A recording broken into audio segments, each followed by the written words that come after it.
Italy. Effective today, flour prices went up, and consumers and stakeholders are responding to the price adjustment, which is the second one since the start of the year. Flour prices went up by 8 to 11% today. This uptick follows a 14% increase on counter flour in February. Chief Operating Officer at Honeybun, Daniel Trong, says the company is surprised by this price increase. He admitted that producers will have to pass on some of the increase to consumers, but he noted that there's a larger issue which must be addressed. It leads to think about food security and what would happen if prices continue to increase like this. It could be a serious problem. I don't know if, I don't think persons' salaries are increasing at the same rate as some of these price increases. So, if it continues like this, I'm really hoping it doesn't. But if it continues like this, I'm very concerned about, standard of living and affordability of basic products. President of the Jamaica Agricultural Society, Lenworth Fulton, is urging producers to invest in local alternatives to wheat. Jamaica currently uses cassava flour along with wheat flour in the baking industry. And this must be encouraged, along with the establishment of breadfruit orchard, etc., to make breadfruit flour. In the meantime, consumers argue that this is the worst time for a price increase on flour. As the cheapest thing people check on flour and rice. And when them things they raise up, it affect poor people badly. And more to the roll it more.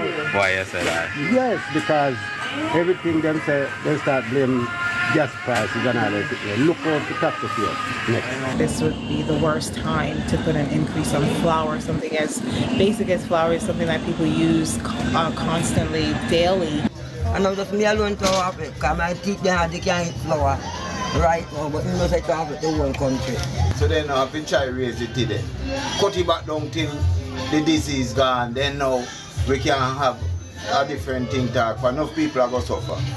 The Jamaica Flour Mills says the cost of its main raw material has been affected by global increases in the price of oil. In addition, the company says grain prices have seen unprecedented increases. JF Mills noted that wheat, which is used to produce all categories of flour, bakery mixes, and wheat byproducts, jumped by 28%. To currency trading now, it ended today with the US dollar selling for $151.53. The Canadian dollar is going for $127.25. The pound closed at $213.49, while the euro is being sold for $187.88. On the stock market, the JSE index lost 4,869 points today, while the junior market index gained 20 points. Among the winners were Epley 7.5%, Sagicor Select Funds, Manufacturing and Distribution, CAC 2000, Blue Power Group, and Key Insurance. Now on the losing side were 138 Student Living, Stationery and Office Supplies, Caribbean Cream, Guardian Holdings Limited, and Salada Foods. And that's the business day. I'm Andrew Laidley. Good evening.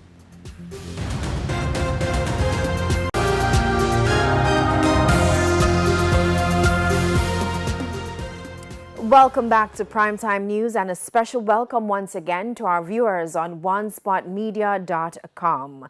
We begin this evening with a Primetime News follow-up. The two gunmen who were killed by the police in a shootout at the intersection of Trafalgar and Hope Roads in St. Andrew have been identified. Meanwhile, commendation from the Police Commissioner, Major General Anthony Anderson. Kirk Wright reports. Source has revealed the names of the men who killed businessman Robert Fletcher in Solarfield, St. Andrew, before they themselves were subsequently killed by the police minutes later.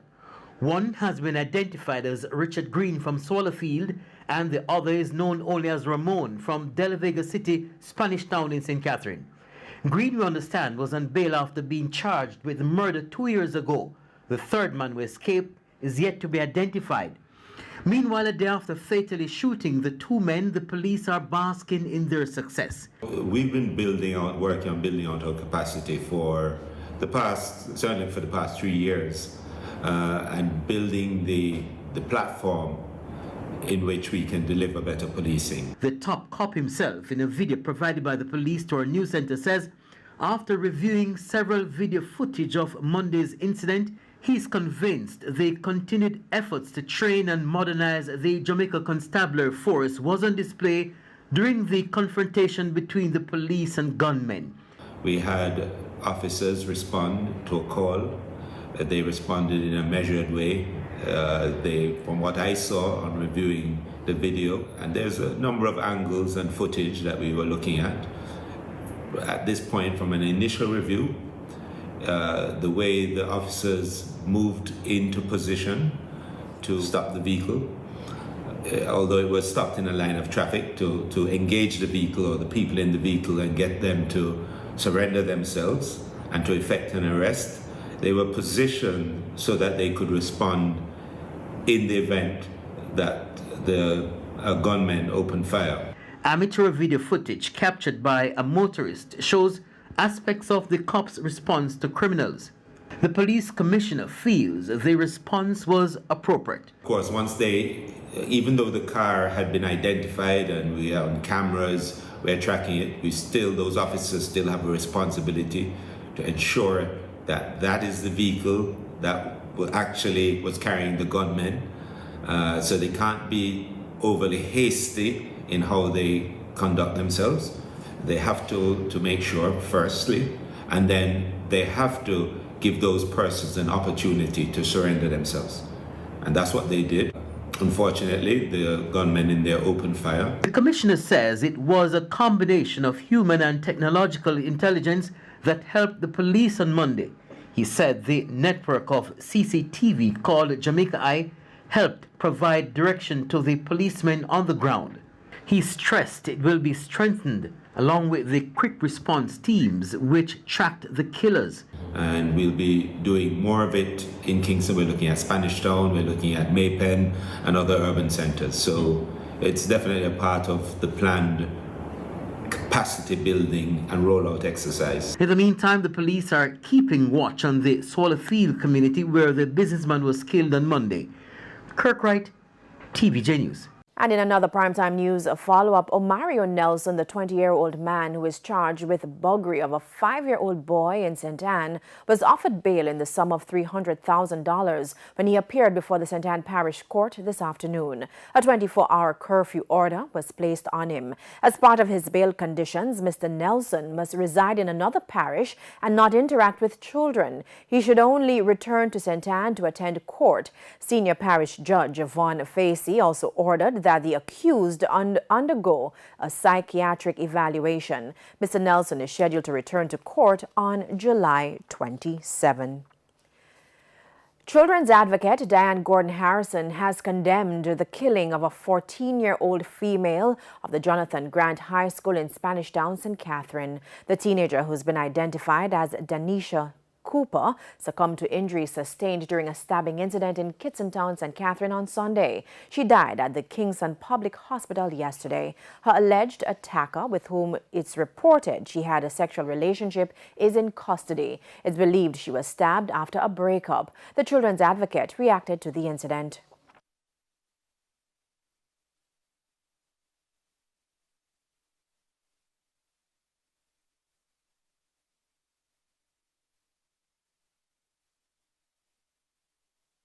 I feel it for her parents and express my condolences to the family. And I also see it as a very timely reminder for other teenagers who may feel as if they can, in fact, navigate these relationships very well, to take heed and really to issue a plea for the adults in our communities who know about these inappropriate arrangements to really leave no stone unturned. Meanwhile, the deceased teen's mother, Sashane Toller, is rejecting claims that her daughter was involved in a relationship with the suspect. You in the car. I mean, tell her if you avoid him. And you avoid him. And you the one likes it to me tell him to avoid him. He's not threatening him. Me carry her go down the stage and go lay a statement. The police then come. The police then come. Run the youth. but we don't see him. We don't have to talk to him or then carry him go or nothing. Funny happen, I still don't see none of them family them all I know. Welcome back to Primetime News and a special welcome once again to our viewers on onespotmedia.com. Up first this evening, with more than $200 million at stake, there are calls for the Montego Bay bypass in St. James to be accelerated. Much has been said about the project, but why is it such a big deal? We took to the streets of the second capital. Disagreement in the lower house Tuesday over the order to designate the Montego Bay Perimeter Road as a national development project. The opposition in particular is raising cane over government's decision to use China Harbour Engineering Company check to build the road without putting the project through the competitive tender process. But just to give this foreign multinational the project at some negotiated price arrived at behind closed doors, without allowing other interested and qualified contractors to bid for the work, provides no transparency and no assurance of Jamaica getting value for taxpayers' money. And that is not being fair to the Jamaican people. Multiple times what we are proposing to spend here was negotiated. And there was no concern then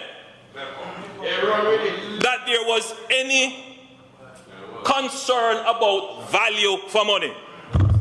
Motorists out west, however, have little interest in who builds the road, telling TVJ News that the project has been long overdue and needs to be fast-tracked. We were told stories of tourists being at risk of being left behind by cruise ships, people being late for flights at the Sangster International Airport, and other emergency situations because of traffic congestion. We were actually able to conduct interviews comfortably with drivers waiting to move. Well, we really need it. As you can see, right now it's not bad, but at peak hours it's really terrible.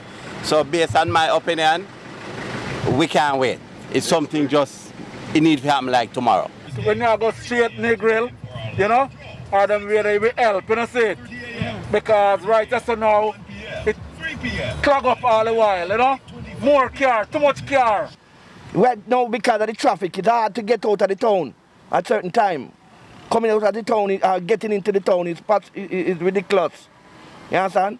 So we need, the bypass is well needed for this town. Well needed, trust me. Mayor of Montego Bay, Leroy Williams, expressed disappointment at the opposition's stance on the project. 6 opposition MPs voted against the Montego Bay bypass order. 3 abstained, while 36 government MPs voted in favor on Tuesday.